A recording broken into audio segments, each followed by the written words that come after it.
मनुष्य की आत्मा खो गई है, छाया है, और छाया है यह शरीर, और आत्मा है मूल वस्तु।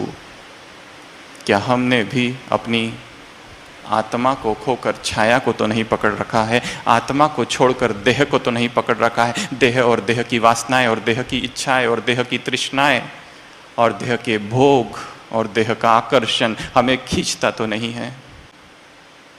25 अगस्त 1971 अव्यक्त महावाक्य। जब मंदिर में जाते हो और देवी को देखते हो तो मन में क्या संकल्प आते हैं, और किसी फीमेल को देखते हो चित्र में, सिनेमा में, बोर्ड में, तो क्या संकल्प आते हैं? यहां वृत्ति चंचल नहीं होती, वहां वृत्ति चंचल होती है। क्यों? प्रश्न पूछा है बाबा ने।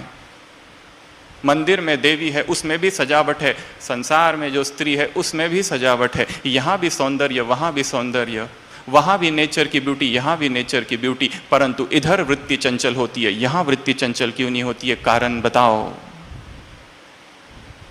प्रश्न पूछा है बाबा ने मुरली में। 7 प्रकार की कमजोरी का वर्णन है। उत्तर था बाबा का, क्योंकि यहां स्मृति है कि ये देवी है और यहां स्मृति है कि ये फीमेल है। सारा खेल स्मृति का है। इसलिए ब्राह्मण कुलभूषण आत्माएं, जो तीव्र पुरुषार्थी आत्माएं, उनमें 7 कमजोरी में सबसे पहली कमजोरी जो उस वाणी में बाबा ने सुनाई 25 अगस्त 1971 हिस्ट्री हॉल में चली है मुरली। सबसे पहली कमजोरी 7 कमजोरियों में से स्मृति में समर्थी कम। सारा कार्य स्मृति पर करना है, सारा कार्य इस स्मृति पर करना है, स्मृति को शक्तिशाली बना देना है। स्मृति में जो गलत रिकॉर्डिंग हुआ है उसको ठीक करना है। ये कौन आत्मा है? बाबा ने कहा 3 विधि। स्वयं को मेहमान समझो, स्वयं को महान अंतर को समझो, और एक दूसरों की महिमा गाओ। द्वापर से अब तक एक दूसरों की महिमा गाते आए। द्वापर से अब तक मंदिरों में जिन इष्ट देवी देवियों की पूजा करते आए वही इष्ट देवी यहां पर है। तब महिमा गाते थे, अब ग्लानि करते हो, क्यों?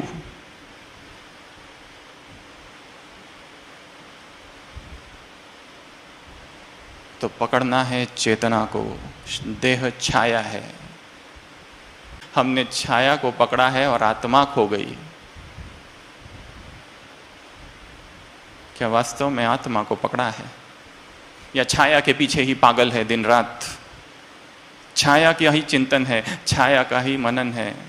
छाया को क्या चाहिए? छाया को जरा सी तकलीफ और तपस्या को दांव पर लगा देती है चेतना। रात में थोड़ा सा बुखार लग रहा है नहीं, लग रहा है। संकल्प करती है आत्मा, कल का अमृत वेला हम नहीं करेंगे। बाबा को भी पता है। क्या बाबा को पता नहीं? उसको भी पता है हम ठीक नहीं है। आत्मा पतित बनी है। आज सुबह की साकार मुरली, स्त्री पुरुष दोनों पतित बने हैं। उस दुनिया में स्त्री पुरुष दोनों पावन होंगे। ये पतित दुनिया, ये विशेष दुनिया, ये नरक है, ये दोजक है, ये हेल है। दुख ही दुख है यहाँ पर। क्या कह रहा है भगवान? वैराग दिला रहा है संसार से और शरीर से। किसी को संसार से वैराग है परंतु देह से वैराग नहीं। किसी ने देह को ही पकड़ रखा है, संसार से नाम मात्र वैराग है। वो भी सुख सुविधाएं यहाँ मिल रही है, इसलिए ये सुख सुविधाएं कम हो जाए तो वापस संसार का रास्ता पकड़ेंगे।